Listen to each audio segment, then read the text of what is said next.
جیسے جناب سید فاطمی مولانا وکیل صاحب جمعہ کے حوالے سے اپنا اشعار پیش کر لیتے ہیں. مطلب 4 مسئلے سے مولانا موصوف سے استفادہ کرتا ہوں. ملاحظہ فرمائے کہ ہوا جو عشق ثنائے ابو تراب مجھے، ہوا جو عشق ثنائے ابو تراب مجھے، خدا نے کر دیا ذرے سے آفتاب مجھے، خدا نے کر دیا ذرے سے آفتاب مجھے.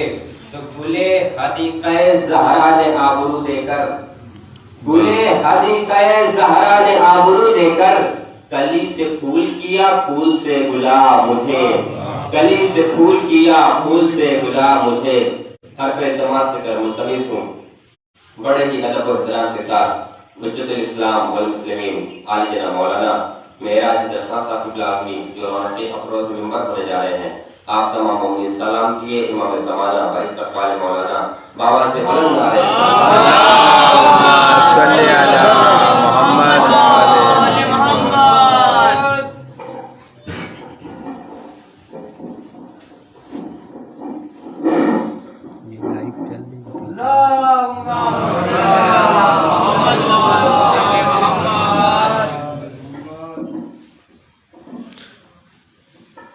فاتحہ.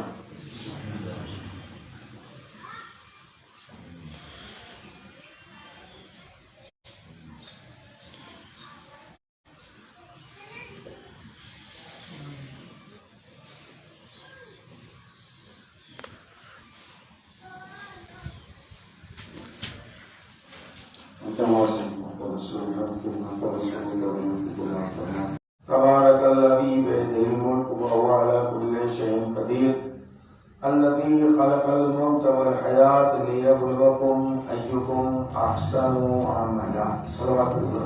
اللهم صل على محمد وآل محمد. صلوات محمد وعلى محمد.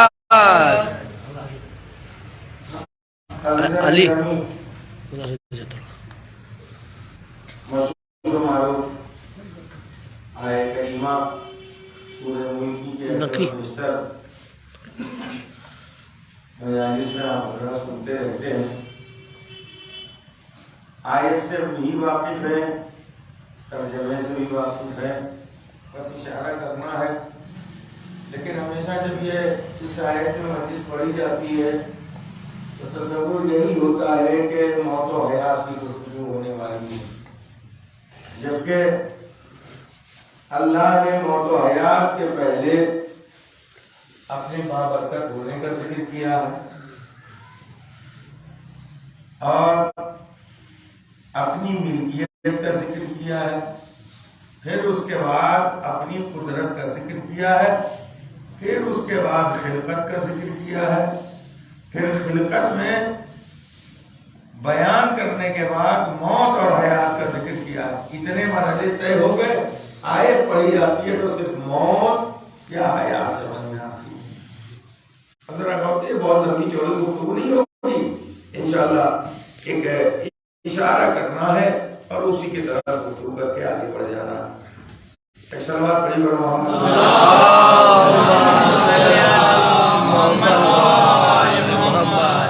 لیکن شکر خدا یہ ہے، ہم 2 آیتیں پڑھتے ہیں، 4 آیتیں پڑھتے ہیں، 6 آیتیں پڑھتے ہیں، 10 آیتیں پڑھتے ہیں. یہ مجلسوں کا ایک کرم یہ ہے کہ جتنی آیتیں ہم پڑھتے ہیں کم سے کم اتنی آیتوں کو سمجھتے ہیں، ان کے مصادیق کو بھی سمجھتے ہیں. اور آپ لوگ مجلسی لوگ ہیں، یہ آپ کی جگہ خالی ہے، بالکل آگے تک آئیے. ایک صلوات پڑھی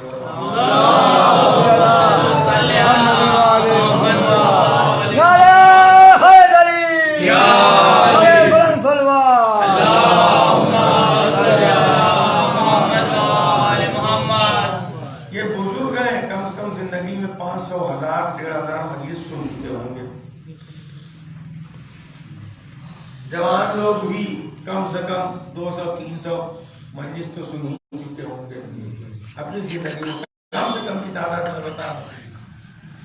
اور جس نے کم سے کم 300 سنا ہے 300 میں سے 100 مجلس میں تو اسی آیت کو سنا ہوگا، بھائی جتنے سیوں میں گیا ہوگا، جتنے 40ویں میں گیا ہوگا، اکثر و بیشتر اسی آیت پہ گفتگو ہوتی ہے۔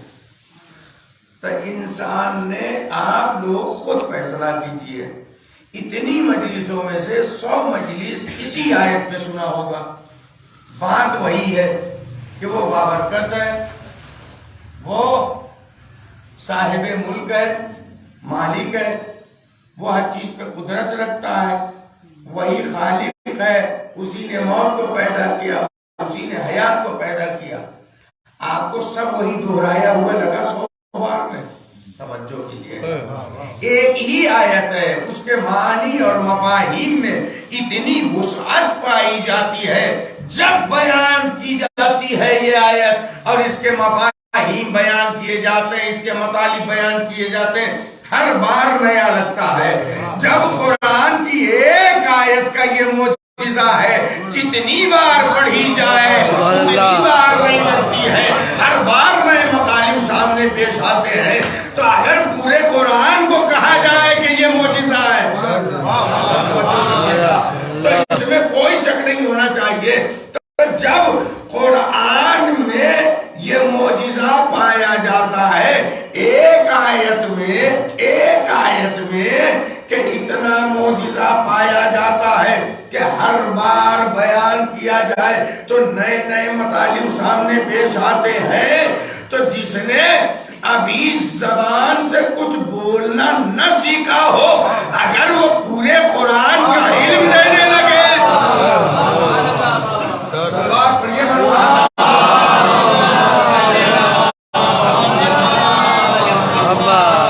یعنی اس کے پاس مفاہیم بہت زیادہ ہے۔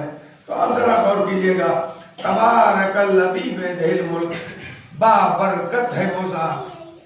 میں اس مرحلے پہ جہاں بھی بیان کرتا ہوں اس ایک جملے کو تو ضرور دہراتا ہوں، اور یہاں بھی دہراؤں گا، ہو سکتا ہے ایک دو لوگوں نے سنا بھی ہو۔ تبارک الذی بیدہ الملک، بابرکت ہے وہ ذات۔ اس کے بعد کے جو مفاہیم ہیں انشاءاللہ وہ آپ کے سامنے نئے مطالب پیش ہوں گے۔ بابرکت ہے وہ ذات، کس نے کہا؟ رسول اللہ نے۔ یہ آیت کس کی ہے؟ آپ سب لوگ جانتے ہیں قرآن کی ہر آیت کس کی بات ہے؟ اللہ کی ہے نا۔ ابھی جیسے مجلس پڑھ رہا ہوں، مجلس پڑھتے پڑھتے کہوں کہ میں یہ کہہ رہا ہوں، تو میں نے کچھ غلط کہا، اس لیے کہ میں کہہ رہا ہوں تو کہہ رہا ہوں، اس لیے کہ میں ہی ہوں اس لیے میں کہہ رہا ہوں۔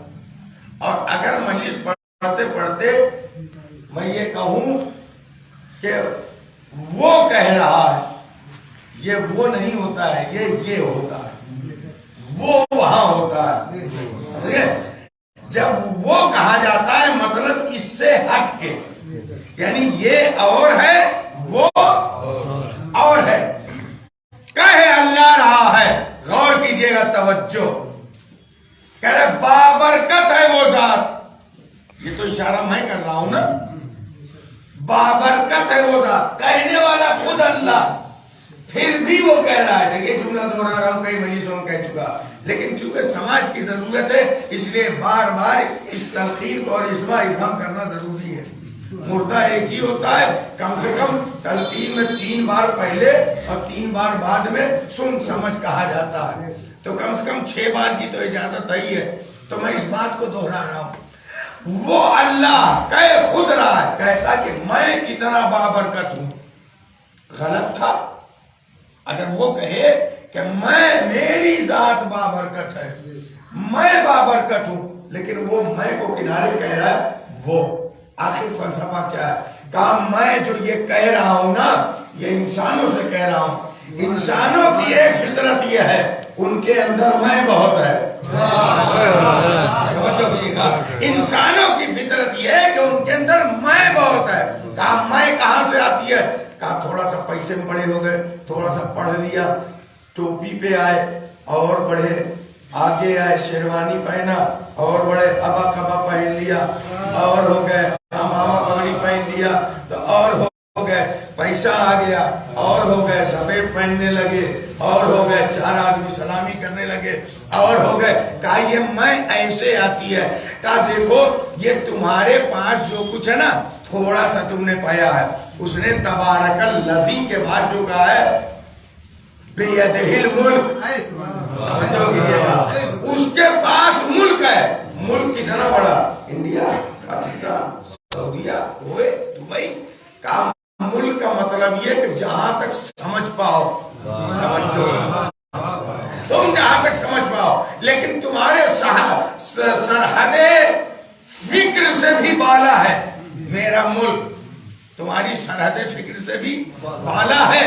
تمہارے پاس تھوڑی سی دولت ہے. تبارک الذی بیدہ الملک، جس کے ہاتھ میں سب کچھ ہے.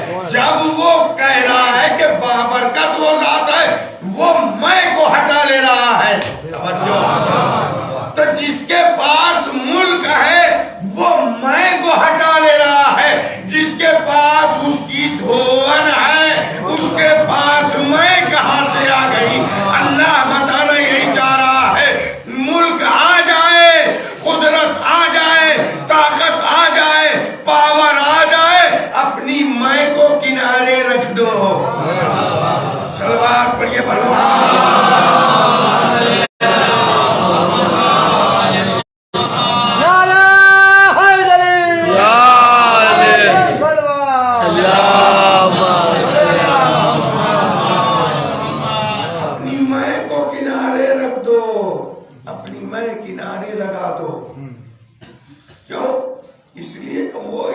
سب کچھ. کس چیز پہ اس کی حکومت نہیں ہے؟ سب کچھ ہوتے ہوئے یہ میں پہ آ گیا انسان. آگے بیدہ الملک، اسی کے ہاتھ میں ملک ہے. اسی کے ہاتھ میں ملک ہے. یعنی ملک کا مطلب جس کے ہاتھ میں ملک ہوتا ہے اسی کے ہاتھ میں پورا نظام ہوتا ہے نا. نظام ہوتا ہے. جس کے ہاتھ میں نظام ہوتا ہے وہ مصلحت کے تقاضوں کی بنیاد پر اس نظام کو چلاتا ہے. مصلحت کے تقاضوں کی بنیاد پر کھیتی باڑی کرتے ہیں آپ لوگ، ہم بھی اسی کھیت کے ہیں. تو کھیتی جب کرتے ہیں، گیہوں بویا، دودھ تگڑی نکل رہی ہے، گئے کھیت کی طرف دیکھا کہ بالیاں نکلنے والی ہیں اور پتیاں پیلی پڑ رہی ہیں اور کھیت میں دراڑ پڑ رہی ہے. آپ کی عقل کیا کہے گی؟ آپ کیا حکمت لگائیں گے؟ آپ کی عقل یہی کہے گی کہ اس کھیتی کو پانی کی ضرورت ہے نا، اسے پانی کی ضرورت ہے. ابھی کچھ دن پہلے جب تک دھان اسی کھیت میں تھا، پانی زیادہ ہو گیا دھان میں، بغل والے میں کٹا دیا میرا، ہے نا، کہ پانی اتر جائے. یہی ہوتا ہے نا. یا اور آپ وہی اسی کھیت کے ایک حصے میں آلو بویا ہے، 3 مہینے کے اندر میں 4-5 بار پانی دے رہے ہیں. بغل میں چنا بویا ہے، 1 بار پانی نہیں دے رہے. وہی کھیت، وہی زمین. آخر کیا ہوا کہ آلو کو 4 بار پانی دینا پڑا اور چنے میں برس گئے. اللہ میاں نے دے دیا تو ہو گیا، یا کبھی تھوڑا بہت ہلکا سا چٹا دیا پانی، ہے نا، ورنہ آلو کی طرح نہیں دیتے. وہی کھیت، وہی زمین، وہی آب و ہوا ہے، لیکن اب پانی آپ مصلحتوں کی بنیاد پہ دے رہے ہیں کہ ضرورت کسے کتنی ہے، ضرورت کب ہے. یعنی جب ملک ہوتا ہے نظام ہوتا ہے، جب نظام ہوتا ہے تو مصلحتوں کے تقاضے ہوتے ہیں. ایسا نہیں ہے کہ ہم آلو کو پانی دینے کے قابل ہیں اور چنے کو پانی دینے کے قابل نہیں ہے. اب مصلحتوں کی بنیاد پہ، چونکہ ایک سمجھدار کسان سمجھتا ہے کسے کب پانی دینا ہے. ایسا نہیں ہے کہ اس کے ہاتھ میں نہیں ہے پانی دینا، اس کا ہاتھ میں اس کا نہیں. یعنی نظام جس کے ہاتھ میں ہے وہ مصلحتوں کو سمجھتا ہے. ہم لوگ کیا کہتے ہیں, ارے پنیا یہاں نہیں برسا رہی, بغل میں برسا. دیکھیے آپ اپنے کھیت کے مالک ہیں, آپ اتنی مصلحت سمجھتے ہیں, وہ کائنات کا مالک ہے, وہ کائنات کی مصلحتوں کو سمجھتا ہے. توجہ کیجیے گا, وہ کائنات کا مالک ہے, کائنات کی مصلحتوں کو سمجھتا ہے. لہذا کبھی کبھی اللہ کو اپنی قدرت دکھانی پڑتی ہے کہ دیکھو میں بادلوں کا محتاج نہیں ہوں, کبھی کبھی دھوپ میں بھی بارش کرا دیتا ہوں. اپنی قدرت اور ملک اور صاحب نظام ہونے کا یہ دیکھیے, اللہ کو بھی پہچانیے. اللہ کو نہیں پہچانا تو مولا کو پہچاننے کا فائدہ کیا ہوگا؟ اس لیے کہ جتنے مولا آئے ہیں ہمارے سب اسی کو پہچانوانے کے لیے آئے ہیں. اس نے خود ہی کہا کہ جب میں نے چاہا کہ پہچانا چاہوں تو میں نے ایک نور کو پیدا کیا. اس نور کے دو ٹکڑے کیے, ایک کا نام محمد رکھا, دوسرے کا نام علی رکھا. کہا دیکھو اب جو یہ نور میرا نور ہے, اس کے ہاتھ میں بھی اگر ملک آ جائے تو نظام میرے جیسا ہوگا, مصلحتوں کے تقاضے میرے جیسے ہوں گے. یہی وجہ ہے کہ ان دنیا والوں میں سے کسی میں یہ طاقت نہیں کہ وہ بارش کروا سکے, لیکن جنہیں اپنے نظام و مصلحت کے حصے میں اپنی مرضی دے دی کہ جب وہ چاہے میرے نظام کے مطابق عمل کر سکے. تو ہم نے کبھی دیکھا 2 رکعت نماز پڑھی تو بارش ہو گئی, ہاتھوں کو اٹھا دیا تو بارش ہو گئی, اشارہ کر دیا تو بارش ہو گئی. کہا انہیں میں نے مصلحتوں کا مالک بنایا ہے. کہا مصلحت کا صاحب نظام تو, کہا نہیں, جب یہ میری مرضی کے مطابق چلے تو میں نے مرضی ان کے حوالے کر دیا. اب جب ادھر سے مرضی ادھر آ گئی تو مرضی کا کام یہ ہو گیا. دیکھو یہ خدا نہیں ہے, خالق نہیں ہے, خالق میں ہوں, یہ مخلوق ہے, لیکن میری عبادتوں کی بنیاد پر, میری مرضی کی بنیاد پر میں نے جب اپنی مرضی دے دی تو اب مت دیکھنا کہ یہ تو سورج اپنے حساب سے چلتا ہے, ادھر سے نکلے گا ادھر ڈوب جائے گا, چاند اپنے حساب سے نکلتا ہے, ستارے اپنے اعتبار سے رہتے ہیں. کہا کہ یہ دیکھو میں صاحب ملک ہوں, میری مرضی, جب چاہوں جہاں سے چاہوں جیسے چاہوں نکال لو, میری مرضی. چاند کو چاہے جیسے چمکاؤں, جہاں چھپاؤں, جہاں نکالوں, یہ میری مرضی. ستاروں کو جہاں چاہوں آویزہ کر دوں, وہیں پہ وہ ٹکے رہ جائے. کہا کہ یہ تیری مرضی, تو جو چاہے تبدیلی کر دے. کہا کہ اب اگر دنیا میں کوئی یہ دکھائی دے, ڈوبا ہوا سورج پلٹا لے, چاند کے 2 ٹکڑے کر ڈالے, ستارے کو اپنے در پہ بلا لے, اسے کیا کہا جائے گا؟ کہا یہ دیکھ لو یہ میرا نظام ہے کہ اس نظام کو چلانے کے لیے میں نے اپنا جانشین زمین پہ انہی کو بنایا. صلوات پڑھیے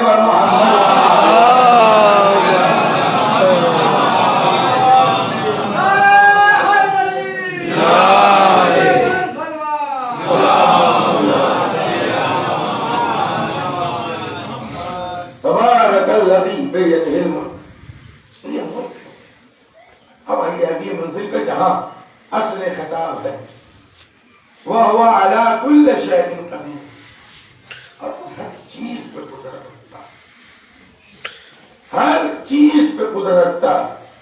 اس نے شے کا لفظ کیوں استعمال کیا؟ شے کے معنی ہے چیز. وہ کہتا کہ سب پر قدرت رکھتا, چیز اور شے. ہم لوگ عام طور سے بہت سے الفاظ بولتے ہیں, اسے سمجھے نہیں. شے کسے کہا جاتا ہے؟ ہندی میں کہہ لیجیے تو سب سے معمولی سا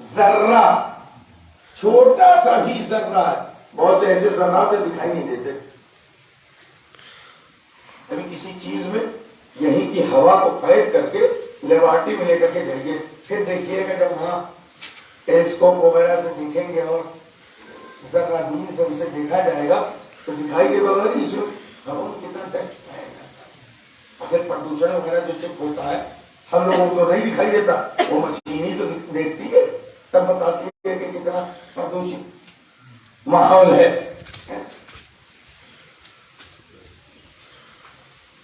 مطلب یہ کہ سب سے باریک چیز جنہیں آنکھیں نہ دیکھ پائے اس چیز کو بھی شے کہا جاتا ہے۔ تو اللہ نے کیا کہا؟ وَهُوَ عَلَىٰ كُلِّ شَيْءٍ قَدِيرٌ، وہ ہر چیز پہ قدرت رکھتا ہے، ہر چیز پہ۔ یعنی اگر تمہاری نگاہ میں کوئی چیز حقیر سے بھی حقیر ہے تو اس کا بھی مالک وہی ہے۔ توجہ کیجیے گا، تمہاری نگاہ میں کوئی چیز حقیر سے بھی حقیر ہے تو اس پہ بھی وہ قدرت رکھتا ہے، اس پہ بھی وہ قدرت رکھتا ہے۔ اب مت سمجھنا کہ ہر چھوٹی چیز حقیر ہوتی ہے، ہر چھوٹی چیز جو تمہاری نگاہوں میں چھوٹی ہو اسے حقیر مت سمجھنا۔ شاید یہی فلسفہ ہے دیو کی طرح ہونے والا جانور ہاتھی آدمیوں سے نہیں ڈرتا لیکن چینٹی سے ڈر جاتا ہے۔ کیوں؟ اس کے مقابلے میں کیا ہے کہ اللہ نے چھوٹی چھوٹی چیزیں بنائی ہے بڑے بڑے لوگوں کو پسپا کرنے کے لیے۔ کیوں؟ توجہ، چھوٹی چھوٹی چیزیں بنائی بڑے بڑے لوگوں کو پسپا کرنے کے لیے، ہرانے کے لیے۔ کیوں؟ تاکہ تمہیں اندازہ ہو جائے جسے تم حقیر سمجھتے تھے اب دیکھو تمہاری طاقت زیادہ تھی یا ان چھوٹوں کی طاقت۔ یہی وجہ ہے جو جہاں بھی اللہ کے مقابلے میں جتنے بڑے بن کر کے آئے اللہ نے اتنے چھوٹے سے انہیں ذلیل کیا۔ توجہ کیجیے گا، ایک منزل پہ لے کر کے جانا چاہتا ہوں، آج کی تاریخ کی مناسبت بھی ہے وہاں تک ایک اشارہ کرنا چاہتا ہوں۔ جب جب جو بھی بڑے بن کر کے آئے انہیں چھوٹوں سے ذلیل کروایا۔ آئیے تاریخ میں آپ کے سامنے چھوٹی سی بیان کرتا ہوں صرف اشارے میں۔ نمرود آگے بڑھا کہ میں ہر چیز پہ قدرت رکھتا ہوں، اللہ نے ایک مچھر سے اسے ذلیل کر دیا۔ توجہ کیجیے گا، ایک مچھر سے اسے ذلیل کروا دیا۔ فرعون سمجھتا تھا کہ میں صاحب قدرت ہوں، موسیٰ جیسے بچے سے اسے ذلیل کروایا۔ ابھی بچپنا تھا، موسیٰ بڑے ہو گئے تو کہا اب یہ بڑے ہیں، میں بھی اپنا نظام بدلتا ہوں، اب بڑے سے نہیں ہرواؤں گا۔ کہا کہ اب چھوٹے ہی سے ہروانا ہوگا۔ موسیٰ کے ہاتھ میں ڈنڈا دے دیا، سوکھی لکڑی، اسے نام دے دیا عصا کا۔ بار بار اسی عصا سے فرعون کو ذلیل کروایا۔ اور آگے آ جائیے ساری باتوں کو چھوڑتے ہوئے، پیغمبر اکرم کی ولادت کے پہلے جناب عبد المطلب کے زمانے میں ایک بڑی قدرت ہاتھیوں کا لشکر لے کر کے آئی جسے سورہ فیل میں ذکر کیا گیا۔ توجہ کیجیے گا، ہاتھیوں کا بڑا لشکر، بڑے بڑے پیٹ والے عرب ڈر گئے، کنارے ہو گئے۔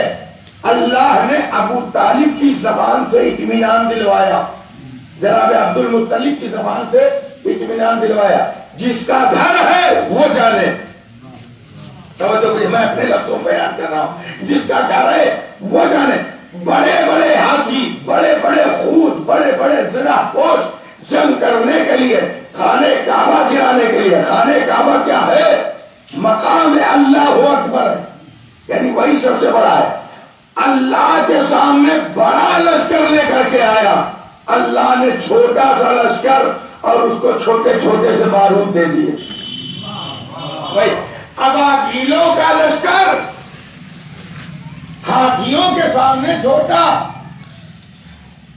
ابابیل خود بڑے، ان کا پنجہ چھوٹا، اس چھوٹے پنجے میں چھوٹی چھوٹی کنکریاں، وہ بڑے بن کر کے آئے تھے، چھوٹی چھوٹی کنکریاں گری، اللہ نے انہیں کیسا بنایا؟ سورہ فیل پڑھیے، کعصف مأکول۔ قرآن کی آیت کیا کہتی ہے؟ حال کیا ہوا اس لشکر کا؟ جیسے چبایا ہوا بھوسا. بڑی بڑی طاقتیں اللہ کے چھوٹے چھوٹے کے سامنے بھوسا ہو جاتی ہے. توجہ کیجیے گا، پیغام کو سنیے. بڑی بڑی طاقتیں اللہ کی قدرت کے سامنے بھوسا ہو جاتی ہے. یاد رکھیے کبھی بڑا ہونے کی کوشش مت کیجیے. یاد رکھیے سب سے بڑا وہی ہے.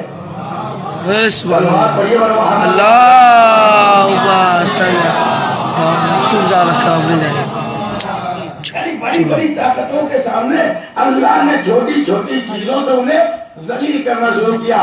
اور آگے آئیے، بہت سے مراحل میں نے چھوڑ دیا. اگر اسی کو گناتا چلا جاؤ تو آگے بات بہت طویل ہو جائے گی. میں گفتگو کو اپنی سمیٹ کے رکھنا چاہتا ہوں کہ بڑی بڑی قدرتوں کو اللہ نے چھوٹی طاقتوں سے ذلیل و رسوا کروایا. کیوں؟ تاکہ جب تم میری چھوٹی طاقتوں کا مقابلہ نہیں کر سکتے تو میرے مقابلے میں کہاں سے آ سکتے ہو. اسی بات کو سمجھانا تھا. بات اور آگے بڑھی یہاں تک کہ پیغمبر کا زمانہ آیا. زمانہ گزرتے گزرتے دیر نہیں لگی. پیغمبر کا آخری زمانہ آیا. پیغمبر حج سے لوٹ رہے تھے. اللہ نے وہاں بھی ایک انتظام کیا. ایک شخص آ کر کے کھڑا ہو گیا میدان غدیر میں اور کہنے لگا اے نبی، آپ نے اپنی جانب سے اعلان کیا کہ واقعاً کوئی آیا ہے. اگر آپ نے ایسا کیا ہے تو خدا سأل سائل بعذاب واقع. اگر سوال کرنے والے نے سوال کیا کہ اگر ایسا ہوا ہے تو اللہ میرے اوپر عذاب نازل کرے. اپنے آپ کو بڑا سمجھ رہا تھا. کیوں؟ اس لیے کہ اللہ کی بات سمجھ میں نہیں آ رہی تھی. تو اللہ نے بھی انتظام کیا عذاب واقع کہ اس کے اوپر عذاب واقع. اللہ نے بھی دیر نہیں لگائی. ایک کنکری آسمان سے گری، کنکری آسمان سے گری، اس کے سر پہ گری، سر پہ تھی، پورے وجود کو سوراخ کرتے ہوئی زمین پہ آ گئی. توجہ کیجیے گا. اور وہیں پہ وہ ہلاک ہو گیا. کہ یہ کیا ہے؟ اللہ نے بتا دیا دیکھو یا تو میں بڑا ہوں یا جسے بڑا بنا دوں. توجہ، ابھی یہاں پہ غدیر میں اللہ کے مقابلے میں تو نہیں آیا تھا نا. توجہ کیجیے گا، اللہ کے مقابلے میں نہیں آیا تھا. کہا نہیں، اللہ کے مقابلے میں ڈائریکٹ نہیں آیا تھا، انڈائریکٹ آیا تھا. کہا پھر اس کا اور اس کا واسطہ کیا ہے؟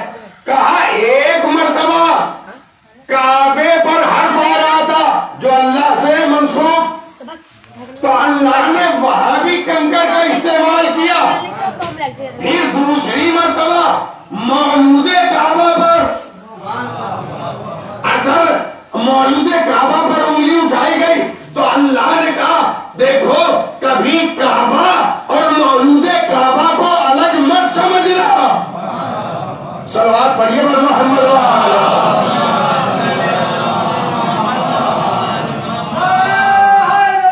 یا علی اللہم صلی. یہ قدرت خداوند میں بیان کر رہا ہوں. یہ اللہ کی ایک قدرت ہے.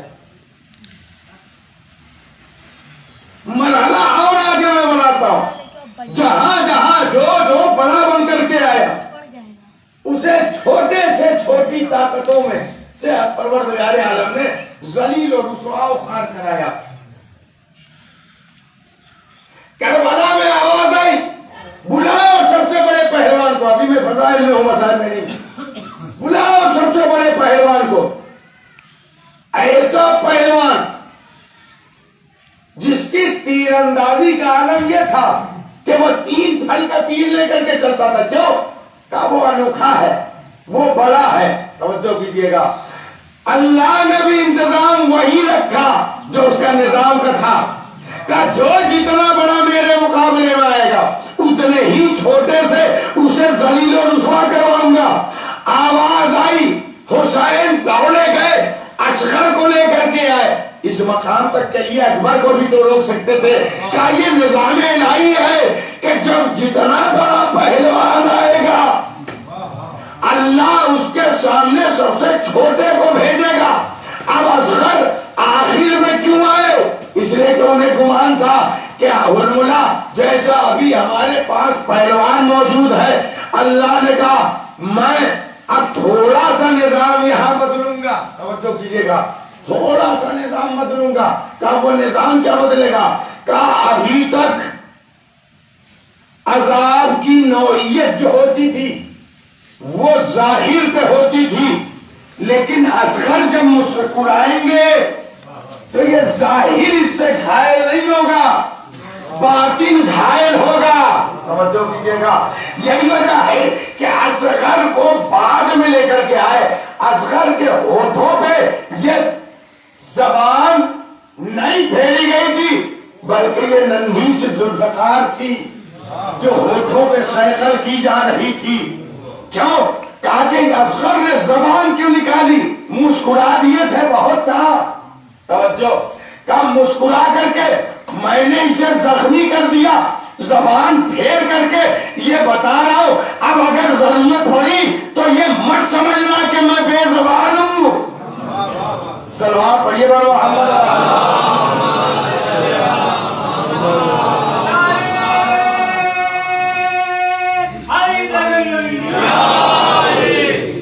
صلوات پڑھیے بر محمد و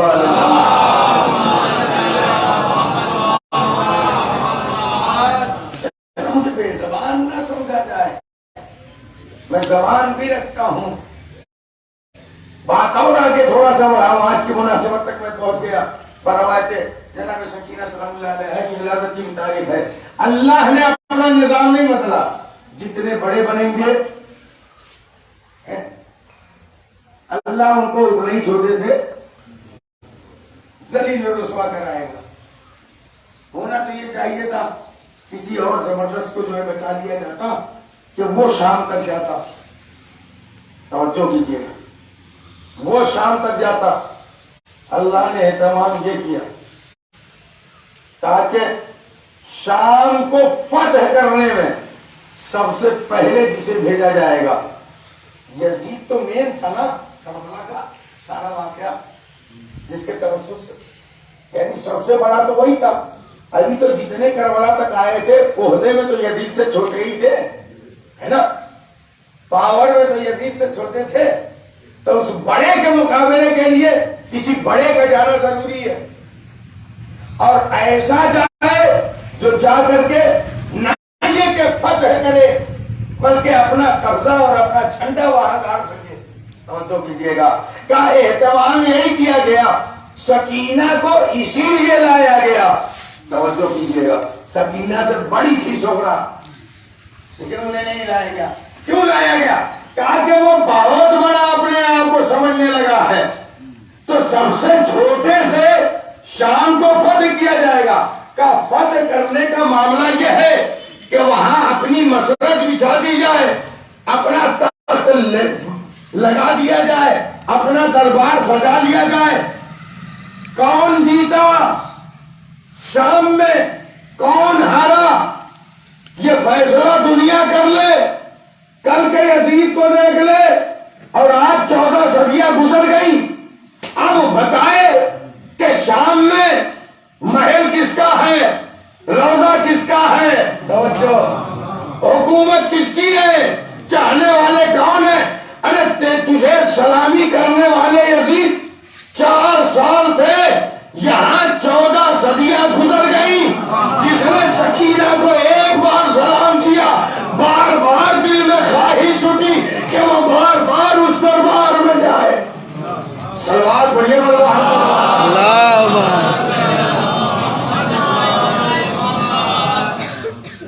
لہذا اللہ کا یہ نظام ہے کہ وہ خود بڑا ہے یا جسے بڑا بنا دے. بس مت یہ کہیے گا اللہ نے بخشا ہے سب ہمیں بڑا بنایا ہے تو ہم اسے کیا کریں. آپ کے پاس بڑے ہونے کی کوئی دلیل نہیں, آپ کے پاس بڑے ہونے کی دلیل نہیں. اچھا کہتے ہیں نا کہ پیڑ پھلدار جو ہوتا ہے جھکا ہوتا ہے. کیوں؟ آخر کیوں وہ جھک جاتا ہے؟ چونکہ اس کے اوپر ثمر لگے ہوتے ہیں. ابھی آپ کے سب باغات دیکھ لیجئے، آم کے باغات لگے ہوئے سب اپنی جگہ ایسے پک جائیں، لیکن ابھی 1-1.5 مہینہ بعد دیکھیے گا جھک جائیں گے. کیوں؟ کہ ثمر آور ہو چکے، ان کے اوپر بوجھ ہے. یعنی ایک بات تو یہ طے ہو گئی کہ پھل جس پہ ہوتا ہے وہی طرف جھکا ہوا ہوتا ہے. انسانوں کو بھی پھل لگتے ہیں. کس چیز کے پھل لگتے ہیں؟ انسانوں کو بھی پھل لگتے ہیں. اخلاق کا پھل لگتا ہے، علم کا پھل لگتا ہے، علم کا پھل لگتا ہے. دولت کا نہیں، دولت کے کانٹے لگتے ہیں. دولت کا پھل نہیں لگتا، دولت کے کانٹے لگتے ہیں.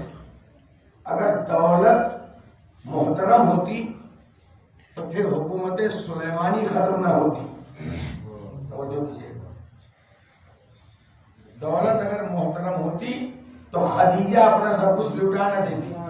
توجہ کیجیے گا، اسے بچا کر کے رکھے رہتے.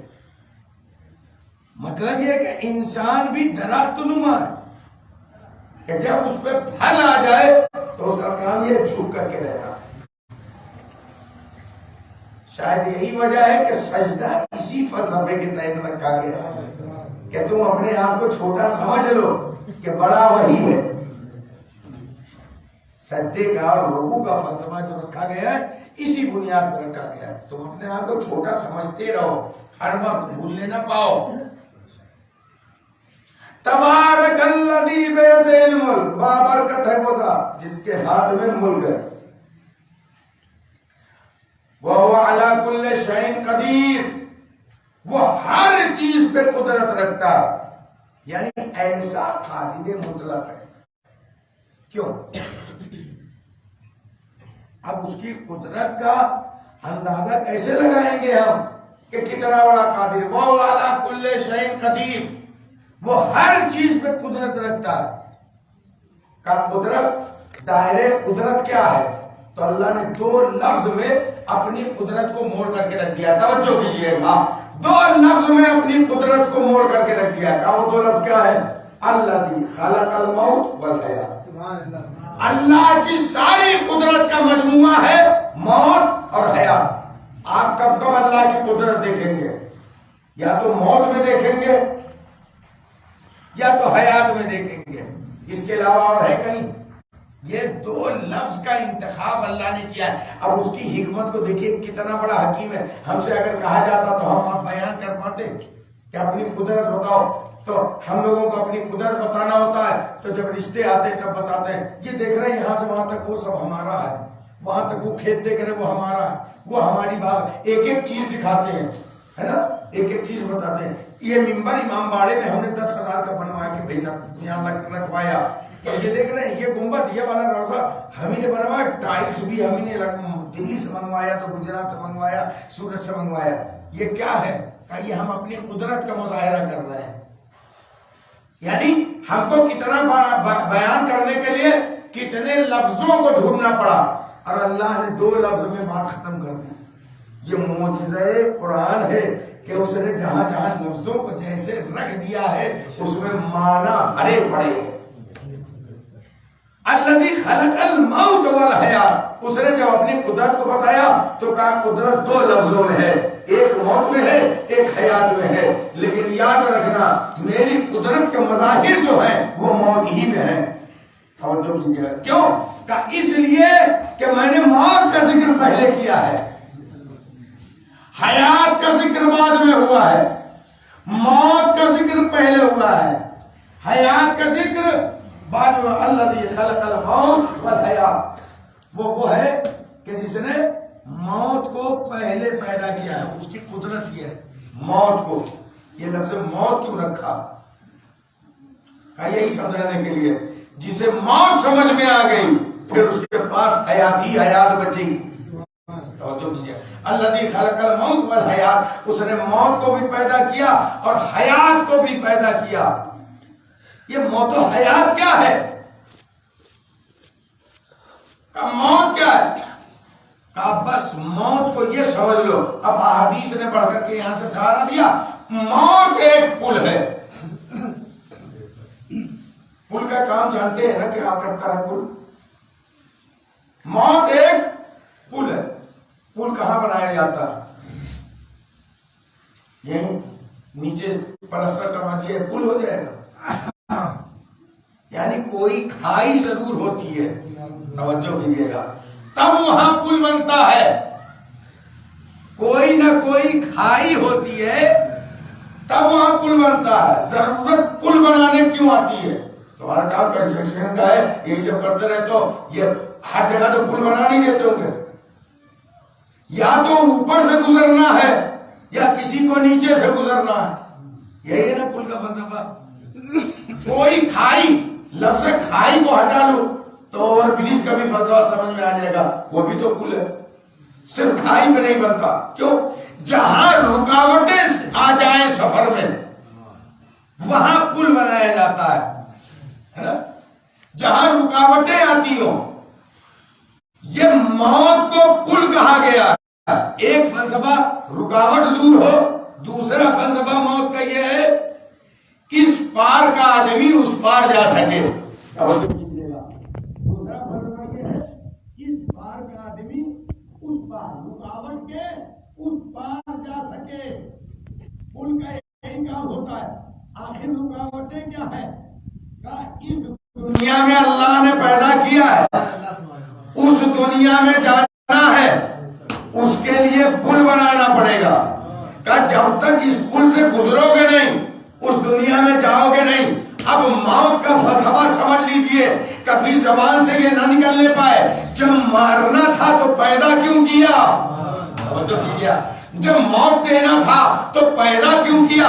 کہ اسی لیے تو میں نے پیدا کیا ہے کہ تم سمجھ جاؤ کچھ نہ کچھ رکاوٹیں درمیان میں ضرور ہے. میں ان رکاوٹوں کو ختم کرنے کے لیے پل بنا رہا ہوں. اس پل کا نام کیا ہے؟ موت. کہا جب تک اس پل سے گزرو گے نہیں اس پار جاؤ گے نہیں. موت کو میں نے پل بنایا ہے تمہیں حیات دینے کے لیے. صلوات پڑھیے الحمد للہ.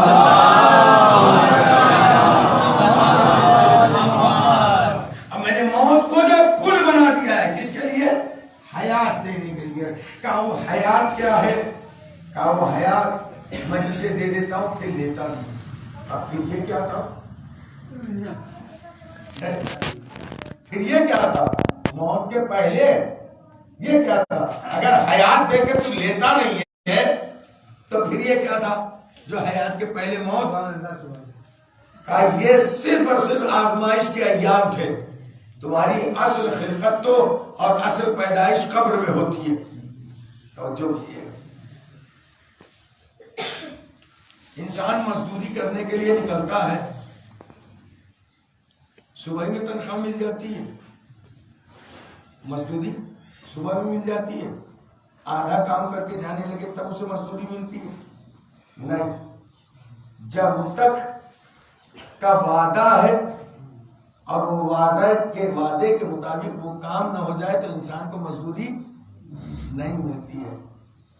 اللہ حیات دینا چاہتا ہے کہ تمہیں آدھی ادھوری یہ جو زندگی ہے یہ مزدوری ہے. اسے آدھی ادھوری نہیں. وہ کام کیا ہے؟ کچھ نہیں کرنا، صرف بیٹھ کے اللہ اللہ کرنا. تم کیا کریں؟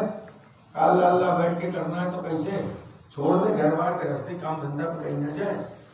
تم یہ سمجھتے ہو کہ جب تک مصلی نہیں بچھاؤ گے، جب تک فرش نہیں بچھاؤ گے تب تک عبادت ہی نہیں ہوگی.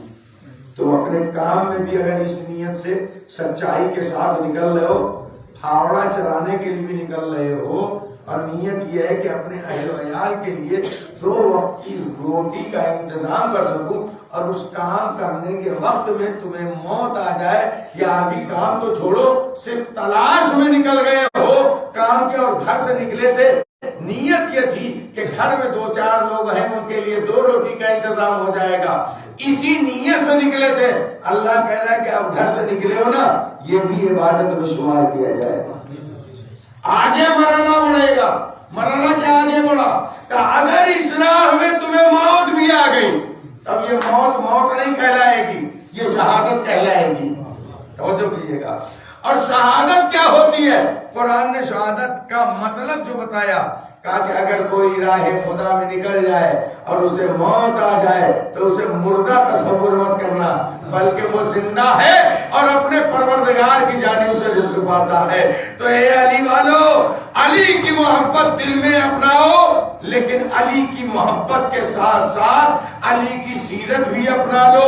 اس کے ساتھ ساتھ اگر تمہیں موت آ جائے گی تو پیغمبر تمہاری گارنٹی لے لیں گے کہ اب تمہیں موت نہیں آئے گی۔ من ماتا علی حب آل محمد ماتا شہیدہ، جو محبت اہل بیت میں مر جائے گا وہ شہید ہو جائے گا۔ لیکن محبت کا لازمہ یہ ہے کہ محبت کے ساتھ ساتھ سیرت بھی ہونی چاہیے۔ صلوات پڑھیے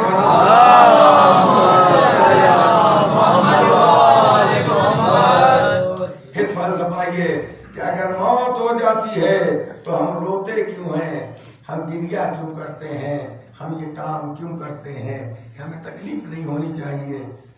انسانی فطرت کے تقاضے ہیں کہ جب اسے احساس کسی خوشی کا ہوتا ہے تو تبسم آ جاتے ہیں، اور جب احساس غم کا ہو جاتا ہے آنکھیں خود بخود چھلک پڑتی ہیں۔ تو اس میں نہ بدعت کی بات ہے نہ مناہی کی بات ہے، کیونکہ یہ ایک فطری تقاضے کا نام ہے، یہ احساسات کے اوپر ہے۔ خوشی ہوتی ہے تو انسان خود بخود ہنس رہا ہوتا ہے۔ بچے کو کبھی خوشی کی بات بتا کر کے یہ نہیں کہا جاتا بیٹا اب اس بات کے بعد ہنسو، کہا جاتا ہے کبھی کسی سے کہا جاتا ہے ہنسو اب۔ میں ابھی ایک بات خوشی والی کہہ رہا ہوں، جب میری بات یہ خوشی کی ختم ہو جائے تو آپ لوگ ہنس دیجئے گا، کبھی یہ سنا؟ میں اب ایک بات غم کی کہنے والا ہوں، جب سن لیجئے گا تو رو دیجئے گا، ایسا کبھی کسی بھی انسان کو سنا ہے؟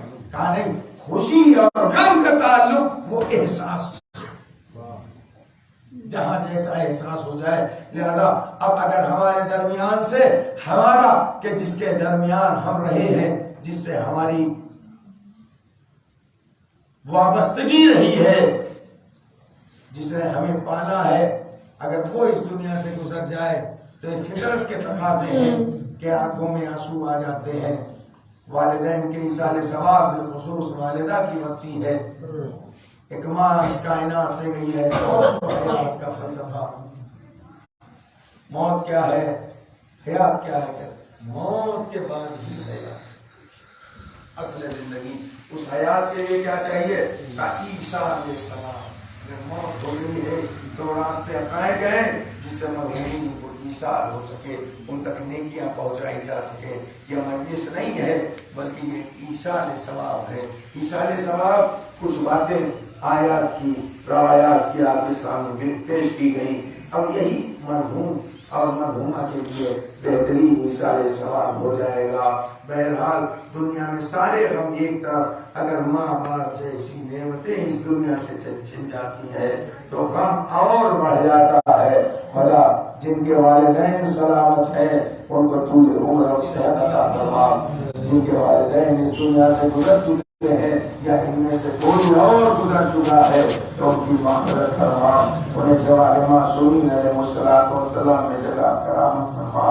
دنیا کی تمام مائیں کائنات کی اس مثالی ماں کے قربان ہو جائے کہ اگر اس ماں کا وجود نہ ہوتا تو قدرت پروردگار کا مشاہدہ نہیں کیا جا سکتا تھا، چونکہ اس نے ایسے ایسے لال پالے کہ جن ہمارے لیے نظیر اور مثال ہے۔ کائنات کی وہ اکلوتی ایسی ماں کہ جس کی عمر صرف 18 برس تھی۔ ہم نے اپنے لوگوں کے درمیان ماں کا تصور ہمارے یہاں ہو گیا ہے کہ ماں کا مطلب یہ ہوتا ہے کہ ماں اس کائنات سے جائے جس کی کمر جھک جائے، بال سفید ہو جائے، ہاتھوں میں ایسا آ جائے۔ ماں کا یہی تصور ہوتا ہے لیکن کیا کوئی اگر ماں 18 سال کا سن ہو اور اس کے بال سفید ہو گئے ہو، ہاتھوں میں عصا آ جائے، ایک ہاتھ کمر تک پہنچ جائے، یہ آپ نے کبھی تصور کیا ہے کہ اس کی عمر صرف 18 ہی برس ہو؟ جزاک اللہ خیر الجزا۔ ایک ہی سال میں ماں بھی اس دنیا سے گزر گئی، ایک ہی سال میں باپ بھی اس دنیا سے گزر گیا۔ دو غم ہے، ان دو غموں کو کہنا کیا جتنے عزیز اقارب رشتے دار سب آئے یہی کہنے تھے، بڑا افسوس ہوا ایک ہی سال کے اندر دو جنازے آپ کے گھر سے نکلے۔ میں نے کہا یہ تسلی دینے کے لیے کافی ہے کہ ایک سال میں ایک سال میں گھر سے 2 جنازے نکلے، ایک ہی دن میں 72 جنازے نہیں نکلے۔ اللہ اکبر، جزاک اللہ خیر جزا۔ خدا آپ کو کوئی غم نہ دے سوائے غم آل محمد کے۔ عزیزو، سوچنے والی بات ہے 2 جنازے نکل گئے تو اتنی تکلیف ہو رہی ہے کہ ایک سال کے اندر گھر سے 2 جنازے نکلے۔ لیکن اب ذرا غور کیجئے گا، جس کے ہاں ایک دن پورا نہیں، ایک پہر میں 2 پہر میں سیدہ کا گھر اجڑ گیا کربلا کے میدان میں۔ اللہ اکبر، اب وہ باپ کتنا مظلوم ہوگا۔ ہمارے اور آپ کے ہاں اکثر و بیشتر یہ دیکھا گیا ہے، کوئی بیمار ہوتا ہے وہ بستر پہ پڑا ہوتا ہے اور جو چاروں طرف چارپائی یا بیٹھ کے کھڑے ہوتے ہیں وہ زندہ لوگ ہوتے ہیں، وہ زندہ لوگ ہوتے ہیں، یعنی جو بستر پہ لیٹا ہوتا ہے اس کے لیے ہمارے تصور یہ ہے کہ اس کی جان نکلنے والی ہے، یہ دنیا سے اب گزرنے والا ہے، یہی نہ تصور ہوتا ہے۔ کربلا میں یہ نظام الگ تھا، مرنے والا باپ سرانے کھڑا تھا، زندہ رہنے والا سید سجاد بستر عدالت پہ پڑا ہوا تھا۔ ارے باپ آخری ملاقات کے لیے بیٹے سے آیا، لیکن باپ اتنا مجبور، بیٹا غشی کے عالم میں۔ اللہ اکبر، کائنات کے باپ، اس مظلوم باپ اور اس مظلوم بیٹے پر تمام بیٹے فدا ہو جائیں تب بھی کم ہے۔ ہاں وہ باپ اور یہ بیٹا، اب ذرا غور کریے گا کہ مرحلہ کہاں تک پہنچ گیا۔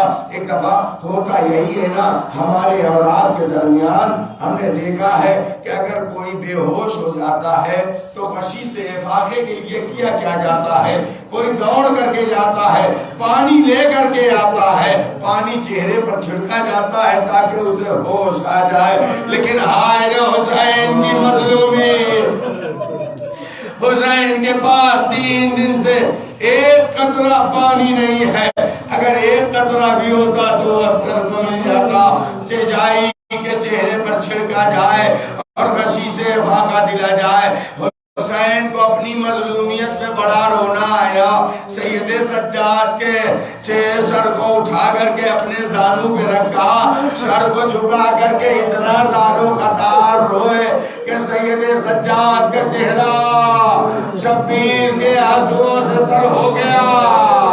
عزیزوں، ایک دفعہ غشی سے آنکھیں کھلی، ہائے رے مظلومیت حسین، بیٹا باپ کو نہ پہچان سکا، ارے گرد و خون میں اٹے ہوئے تھے، کون بیٹا تمہارا بابا، آخری ملاقات کے لیے آیا ہو، امانتیں وصیت کی، وصیتوں کے بعد امانتیں حوالے کی سید سجاد کے، سید سجاد پر میں غشی طاری ہوئی، حسین مقتل کی جانب گئے، ابھی کچھ دیر گزری ہوگی، زمین کربلا ہلنے لگی، زینب دوڑی آئی، اے بیٹا سید سجاد ذرا غشی سے آگے کھولو، کیا شک ہے قیامت آ گئی، وہ بھی اماں خیمے کا پردہ ہٹائیے، ارے ہم جو یہ پردہ ہٹا، خدا کسی بیٹے کو یہ منظر نہ دکھائے، باپ کا کٹا سار، نوکے نیزہ پار، اے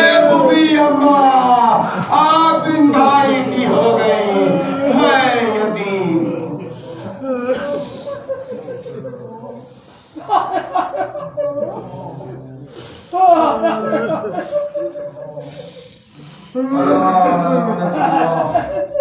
اللہ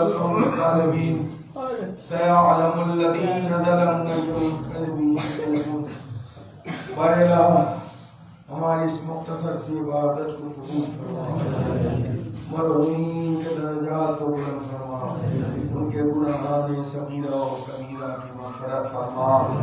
خدایا ہم سب کو گناہوں سے محفوظ فرما، ہم سب کے گناہان کبیرہ و صغیرہ کو معاف فرما، اور علاقے روزگاروں کو روزگار عطا فرما، اس کو روزی میں برکت عنایت فرما، بیماروں کو شفائے کامل واجب عنایت فرما، اور الہ زمانے کے ایمان کی ظہور میں تعجیل فرما، ہم سب کو ان کی آواز انصار میں شمار فرما، اور تقبل منا انک السمیع الدعا برحمتک یا ارحم الراحمین۔ التماس ہے ایک مرتبہ سورہ حمد، 3 مرتبہ سورہ توحید کی قرأت فرما کر رشیدہ بانو اور ذوالفقار حیدر مرحوم ابن جبریل حسن کی روح کو حساب فرمائے۔